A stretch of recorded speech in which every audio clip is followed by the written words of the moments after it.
Fala galera do oitavo ano, tudo bem com vocês? Aqui é o professor Éder e hoje estamos iniciando a nossa quinta aula de geografia da apostila, né? Então, abram a apostila de vocês na página 14 e hoje falaremos um pouco de teorias populacionais, né?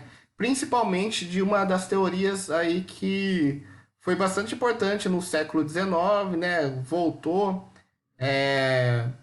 no século XX também um pouco, né? Ela é bem polêmica, mas ela também trata essa questão da população no mundo, né, de uma forma interessante. Então a gente vai fazer a leitura desse texto aí.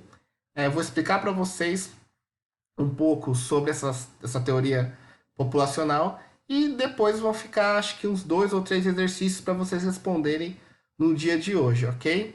Então, página 14, teorias populacionais, né? Teoria se chama malthusianismo, né? Ela foi desenvolvida pelo inglês Thomas Robert Malthus, nascido em 1798. Né? É um economista que viveu no século XVIII e demonstra os problemas sociais, né, como a pobreza, teriam causa o desequilíbrio entre o crescimento populacional e a produção de recursos, inclusive alimentos. Então ele acreditava que a pobreza existia por causa desse desequilíbrio entre a produção de alimentos, né, dos recursos e o crescimento populacional. O que quer dizer isso? Então vamos ler aí, ó. Segundo Malthus, a população cresceria em progressão geométrica, ou seja, 1, 2, 4, 8, 16, aí por aí vai. Enquanto a produção de alimentos cresceria apenas em progressão aritmética, PA, 1, 2, 3, 4, 5. Ou seja, ele acreditava que a produção de alimentos, que a população cresceria muito mais do que a produção de alimentos. Então, não, segundo Malthus, não teriam tanto alimento para alimentar as pessoas e, consequentemente, isso faria com que aumentasse a pobreza. Então, isso é uma teoria que foi defendida pelo Malthus e foi, assim, de alguma forma influente naquele período. Né? É claro que ela tem algumas contradições, né? Contradições não, eu posso afirmar que ela é uma teoria errada. Vou falar para vocês depois o porquê, mas vamos continuar a leitura aí do texto. Então, vocês entenderam?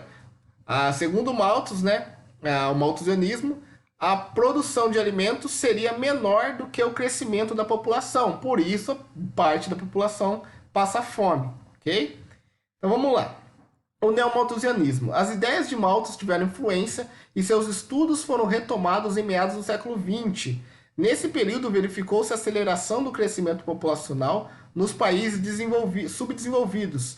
Segundo os neomalthusianos, o crescimento elevado da população seria a causa dos problemas sociais e econômicos dos países subdesenvolvidos. A explosão demográfica, exacerbado o crescimento da população, seria um entrave para o desenvolvimento econômico e causaria degradação do meio ambiente. Então, algumas ideias do Malthus foram sendo retomadas no século XX, né, principalmente nessa relação de pobreza com o crescimento da população nos países pobres. Então, ele falava dessa questão da explosão demográfica, seria a causa da pobreza nesses países. Né? Continuando, o neomalthusianismo inspirou métodos radicais de controle de natalidade em vários países. A exemplo dos estímulos para mulheres pobres, façam cirurgia de esterilização. A política do filho único praticada pelo governo da China é de notória influência neomalthusiana. Os neomalthusianos dão ênfase para o alto crescimento da população, mas pouco consideram fatores mais importantes, como a desigualdade social, o acesso a serviços de educação e saúde públicos. Os neomalthusianos são considerados conservadores, pois não querem combater a pobreza e sim reduzir o número de pobres.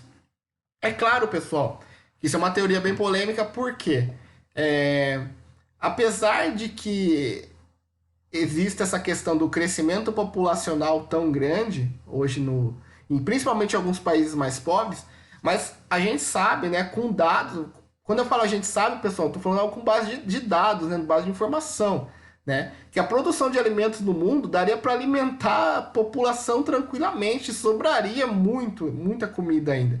Então o problema não é que não tem comida, o problema é a desigualdade social, é a falta de acesso que muitas pessoas têm por estarem na pobreza até esse alimento. Né? Então, a fome existe no mundo, não é porque não tem comida, a fome é um problema político, antes de tudo, né? Então é aí que entra um pouco essa contradição do Thomas Malthus e, consequentemente, dos neomalthusianos. Então, o que os neomalthusianos fazem? Eles não querem, eles não acreditam na superação da desigualdade social, de acabar com a desigualdade social. Eles querem simplesmente diminuir a população. Então, eles defendem, por exemplo, políticas de esterilização de mulheres e homens, ou seja, a questão de vasectomia, laqueadura, como política de Estado, não como um desejo pessoal da mulher ou do homem, mas como política do país. Então isso é muito meio grave, assim. A China fez isso com a política do filho único para não ter aumento na população e por aí vai. Alguns países tomaram essas ideias e definiram políticas, ok? Nos seus territórios. Então essa é a teoria do Malthus, né? Segundo ele, a população cresce e a produção de alimentos cresce, mas não com toda essa velocidade. O que a gente hoje sabe que é errado, porque a produção de alimentos é muito grande, né? O problema da fome no mundo é justamente um problema político, né? E não falta de alimentos produzidos, ok? Daí continuando, os progressistas. Então, a teoria de Malthus e quem defende a teoria deles são chamados de conservador. Contrário disso são os progressistas, né? Então, os estudiosos mais progressistas formularam críticas às teorias malthusianas, né, e neomalthusianas. Hoje sabemos que é necessário aprofundar os investimentos em saúde, educação e emprego com o objetivo de reduzir a pobreza. No sistema de saúde, hospitais e postos, é fundamental que as famílias tenham acesso ao planejamento familiar. A melhoria da escolaridade e da saúde faz com que as famílias decidam espontaneamente pela redução do número de filhos. Assim, torna-se desnecessária a implantação de campanhas autoritárias de controle de natalidade. Então, os progressistas vão defender investimento em questão de educação, em saúde, em emprego, para essas pessoas terem condição de ter um planejamento familiar. Né? Se a pessoa, por exemplo, no Brasil, se a pessoa vai em qualquer posto de saúde, ela vai ter acesso ao preservativo, a mulher vai ter acesso ao anticoncepcional. Já tem países mais pobres que as pessoas não têm esse acesso. Então é uma questão de falta de política pública do que propriamente uma redução da população assim de forma bem autoritária. Né? Então os progressistas vão defender justamente esse investimento maior no público, né? Em hospitais, em escolas, em toda a infraestrutura para as pessoas terem melhores condições de vida, e emprego principalmente. Okay? Então, quanto aos recursos naturais, é necessário salientar que a única criança em um país desenvolvido vai consumir mais recursos do que 20 crianças nascidas em um país africano. Portanto, o consumismo degrada mais o meio ambiente do que o crescimento demográfico. Então, isso é importante, olha esse dado que o texto traz.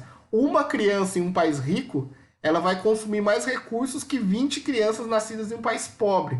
Então, o problema não está na questão do crescimento, ela está no consumismo também. Então, rever essa questão de consumo no mundo, esse consumo a qualquer preço, também é uma política importante para que mais pessoas tenham melhores condições de vida e problemas como fome, falta de acesso a saneamento, desemprego sejam cada vez menores. Ok? Então é isso, pessoal. Essa é basicamente a teoria malthusiana, neomalthusiana, e quem faz o contraponto, que são os teóricos mais progressistas, ok? Então vocês vão ter duas questões para vocês responderem aí na aula de hoje. A questão 18. Com base na leitura do texto Teorias Populacionais, explique as teorias malthusiana e neomalthusiana. Vocês vão explicar aí do que se trata essas teorias, ok? Se não der o espaço aí, façam num caderno, numa folha à parte e postem a foto junto, certo? Questão 19. Leia o relato. Em 2018, um promotor de justiça de Mococa, município do interior de São Paulo, determinou a esterilização de uma moradora de rua contra sua vontade. O promotor explicou que Janaína era alcoólatra e apenas laqueadura poderia proteger a sua vida e dos seus filhos, que poderiam nascer e seriam colocados em risco por causa do comportamento destrutivo da mãe. Então é o seguinte, resumir o caso para vocês aqui. Existia uma moça lá, uma moradora de rua alcoólatra, né, provavelmente dependente química também, E o promotor determinou que fosse feito aí uma esterilização nessa mulher, ou seja, uma laqueadura para que ela não pudesse gerar filhos. Ok? Uma moradora de rua, alcoólatra, foi lá o promotor e determinou isso para ela. Aí eu quero saber a opinião de vocês. O comportamento do promotor está ligado a alguma teoria populacional? Ele está ligado à teoria malthusiana, né, malthusiano ou progressista? Explique. Ok? Simples também, tranquilo. É isso, oitavo ano. A gente encerra por aqui, né? Próxima aula a gente continua falando dessa questão de população e até a próxima.